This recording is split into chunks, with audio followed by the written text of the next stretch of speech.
আসসালামু আলাইকুম। আমাদের প্রধান উপদেষ্টা ডক্টর মোহাম্মদ ইউনূস সম্পর্কে আমি প্রায় একটি কথা বলে থাকি। তিনি এমন একটা সহজ সরল ভাব নিয়ে থাকেন সবসময়, যেন তিনি কিছুই বোঝেন না। আসলে বাস্তবতা হচ্ছে উল্টো। অনেকেই মনে করেন তিনি যে কোনো পাক্কা পলিটিশিয়ানের চেয়ে কোনো অংশ কম নন এবং যে কোনো সময় সুর বদলে দিতে পারেন, এটি অনেকেই মন্তব্য করে থাকেন। এবং তারই একটা নতুন নমুনা, একেবারে সাম্প্রতিক একটা উদাহরণ, বিবিসি বাংলা সার্ভিসে তিনি 3 দিন আগে যে ইন্টারভিউটি দিয়েছেন, সেখানে যেসব কথাবার্তা বলেছেন, একই ইস্যুতে আবার ভিন্ন কথা বলেছেন বিবিসিরই ইংলিশ সার্ভিসে দেওয়া একটি সাক্ষাৎকারে। বিবিসির 3 দিন আগের যে ইন্টারভিউটি বাংলার, সেখানে আওয়ামী লীগ নিষিদ্ধ করা না করার বিষয়ে তিনি বলেছেন যে আমরা ঐকমত্যে বিশ্বাস করি, রাজনৈতিক দলগুলো ঐকমত্যে পৌঁছালে যদি আওয়ামী লীগ নিষিদ্ধ করতে চায় করবে, নাহলে করবে না। এবং আওয়ামী লীগ যে বাংলাদেশে অস্থিতিশীলতা সৃষ্টির জন্য দিনের পর দিন চেষ্টা করে যাচ্ছে আনরেস্ট তৈরি করার জন্য, সেটিও তিনি বলেছেন যে এটি বাংলাদেশের জন্য বড় হুমকি, এই যে দলটি পালিয়ে বেড়াচ্ছে। 3 দিন পর এসে বিবিসির ইংলিশ সার্ভিসে যে ইন্টারভিউটি প্রকাশিত হলো বুধবার, সেখানে তিনি বলছেন আওয়ামী লীগ নির্বাচনে অংশ নেবে কিনা সেটি তাদের সিদ্ধান্ত। আওয়ামী লীগ কি বলেছে আওয়ামী লীগ নির্বাচনে অংশ নেবে না? এবং একই সঙ্গে তিনি বলছেন যে নির্বাচনে কারা অংশগ্রহণ করবে তা নির্বাচন কমিশনের সিদ্ধান্ত নেবে। এর আগে ইন্টারভিউতে বলেছেন বা সবসময় বলে আসছেন রাজনৈতিক দলগুলো যে সিদ্ধান্ত নেবে, আর এখন বলছেন নির্বাচন কমিশন যে সিদ্ধান্ত নেবে। মানে 2 ধরনের বৈপরীত্য কথার কতটা ভয়ঙ্কর একটি নমুনা। আওয়ামী লীগের নেতাকর্মীদের নিরাপত্তার বিষয়ে বিবিসির পক্ষ থেকে প্রশ্ন করা হয়েছিল, ইংলিশ সার্ভিসের পক্ষ থেকে। সাবেক রাষ্ট্রপতি বিবিসি ভাষাতে শেখ মুজিবুর রহমানের 32 নম্বরের বাড়ি থেকে শুরু করে সারা দেশে যে আওয়ামী লীগ নেতাকর্মীদের বাড়িঘর গুড়িয়ে দেওয়া হলো, জ্বালিয়ে দেওয়া হলো বুলডোজার দিয়ে, সেখানে তিনি বলছেন কি অদ্ভুত কথা, দেশে আইন আছে, থানা আছে, আওয়ামী লীগ নেতাকর্মীরা থানায় যাক, অভিযোগ করুক, অভিযোগগুলো নথিভুক্ত হোক। এইভাবে আপনাদের কাছে সাংবাদিক বা বিবিসির কাছে অভিযোগ না জানিয়ে তাদের উচিত থানায় যাওয়া। আচ্ছা, তার এই বক্তব্যটিকে আমরা কি হিসেবে গ্রহণ করব? যারা বাড়িঘর জ্বালিয়ে দিচ্ছে, পুড়িয়ে দিচ্ছে, সরকারি পৃষ্ঠপোষকতায় বুলডোজার এনে গুড়িয়ে দিচ্ছে 32 নম্বরের বাড়ি পর্যন্ত, যেখানে তাদেরকে কিছু বলা হয় না, পুলিশ নীরব দর্শকের ভূমিকা পালন করে থাকে, কোনো ধরনের অভিযান চালানো হয় না, অপারেশন ডেভিল হান্ট পরিচালিত হওয়ার পরেও তাদের বিরুদ্ধে কোনো কিছু পরিচালিত হয় না। এবং আওয়ামী লীগ নেতাকর্মীরা যেখানে কোনো ধরনের কর্মসূচিতেও নামতে পারে না, যেন অটোমেটিক্যালি নিষিদ্ধ হয়ে গেছে, অথবা শহীদ মিনারে ফুল দিতে পর্যন্ত যেতে পারে না, গেলেই আটক, সেখানে আওয়ামী লীগের নেতাকর্মীরা যাবে থানাতে অভিযোগ জানাতে। এত সুন্দর করে তিনি কথাগুলো বলে ফেলছেন। আমরা আওয়ামী লীগের 16 বছর সময় তো দেখেছি ঠিক শেখ হাসিনার এ ধরনের বিভিন্ন মন্তব্যের কারণে মানুষ কতটা তার বিরুদ্ধে চলে গিয়েছিল। শেখ হাসিনা তো একটা রাজনৈতিক দলের প্রধান ছিলেন, কিন্তু ডক্টর মোহাম্মদ ইউনূস তার সমর্থনটি আসলে কোথায়? এবং যেখান থেকে নানান ধরনের নির্দেশ, পরামর্শ ইত্যাদি ইত্যাদি আসছে বলে অনেকে ধারণা করছেন, তারা কতক্ষণ বা তাদের উপরে কতক্ষণ ভর করে এই ধরনের মন্তব্য ডক্টর মোহাম্মদ ইউনূস করে যেতে পারবেন অবলীলায়?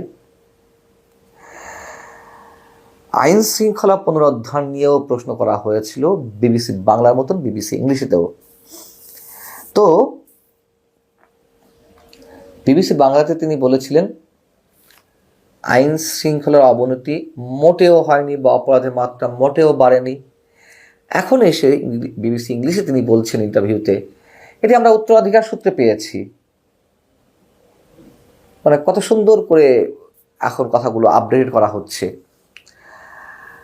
তো উত্তরাধিকার সূত্রে পেয়েছেন, বেশ ভালো কথা, কিন্তু সেগুলো দমন করতে হবে।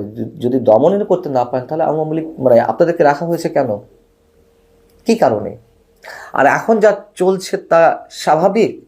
তিনি বলছেন যে 2024-এর এই সময় এরকমই অপরাধ মাত্রা ছিল।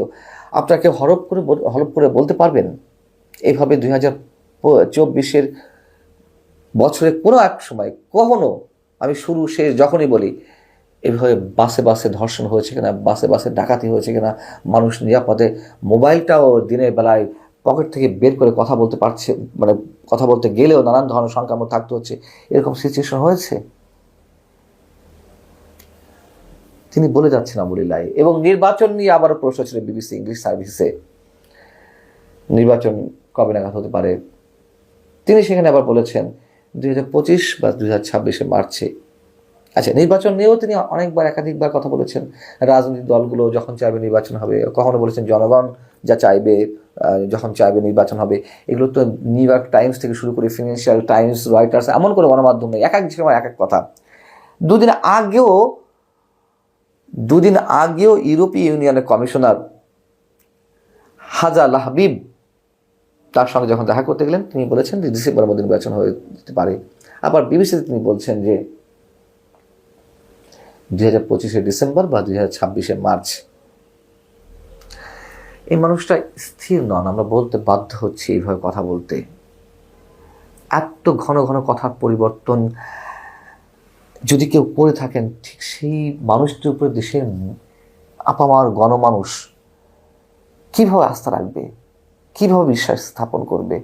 এবং আরো মজার কথা তিনি একটি বলেছেন, ইউএস এইডের সব ধরনের মানবিক সহায়তা যখন বন্ধ হয়ে গেল, বাংলাদেশেও রোহিঙ্গাদের জন্য তাদের যে বরাদ্দ ছিল সেটি যখন বাতিল হয়ে গেল, পরবর্তীতে চার্জ দ্য অ্যাফেয়ার্স মার্কিন যুক্তরাষ্ট্রের বাংলাদেশের ভারপ্রাপ্ত রাষ্ট্রদূত ট্রাসি জ্যাকবসন এই গত কয়েকদিন আগে তার সঙ্গে দেখা করতে গেলেন, সাক্ষাৎ করতে গেলেন, সেখানে তিনি বললেন যে তোমরা ইউএস নিয়ে যা করো না কেন, আমাদের বরাদ্দটা আমাদের দাও, নাহলে আমরা পারছি না। আমি তখন বলেছিলাম যে সারা বিশ্বের জন্য ইউএসএইড বন্ধ করে দিচ্ছে তাদের অনুদান বা ঋণ, আর সেখানে ডক্টর মোহাম্মদ ইউনূস এই দাবি জানাচ্ছেন, মামাবাড়ি আবদার। আচ্ছা, তার কদিন পরে এসে এই বিবিসি ইংলিশ সার্ভিসে তিনি কি বলছেন, পিকুলিয়ার কথাবার্তা। তিনি বলছেন এটা তাদের সিদ্ধান্ত, বেশ ভালো কথা। পরবর্তীতে কি বলছেন, এটি ভালোই হয়েছে, কারণ তারা এমন কিছু করেছে যা আমরাই করতে চেয়েছিলাম, মানে আমরা দুর্নীতির বিরুদ্ধে লড়াই করতে চেয়েছিলাম, এবং এর মতো আরও জিনিস যা আমরা কখনোই ঠিকভাবে মোকাবেলা করতে পারিনি, মানে দুর্নীতি রোধ করতে পারিনি। তো এটা বন্ধ হয়েছে, ভালো কথা। এক অর্থে দুর্নীতি বন্ধ হয়ে গেছে। এটা আমরা কি মন্তব্য করবো এখানে? রোহিঙ্গাদের জন্য যে বরাদ্দ রইল না, অনেকখানি কমে গেল। ইউরোপীয় ইউনিয়নও তাদের বরাদ্দের অনেকাংশে কাটেল করেছে, আর সেখানে তিনি বলছেন ভালো হয়েছে। আর এক সপ্তাহ আগে তিনি বলেছিলেন ট্রাসি জ্যাকবসনকে, তোমাদের অনুদান দাও, বন্ধ করা যায় করে আমাদেরকে দিয়ে দাও। মানে এটি কোন ধরনের কথাবার্তা, ঠাউর করা বড় মুশকিল। এবং ইউএসএইড যে গত বছর $450 মিলিয়ন আর্থিক সাহায্যের প্রতিশ্রুতি দিয়েছিল, সেটাতে আর পাওয়া যাচ্ছে না। এটি কীভাবে ঘাটতি পূরণ করা হবে? ডক্টর মোহাম্মদ ইউনূস বলছেন এটা তখন দেখা যাবে, সব কিছু তখন দেখা যাবে, আর যা কিছু হয়েছে সেটা আগের সরকারের উত্তরাধিকার সূত্রে পাওয়া গেছে।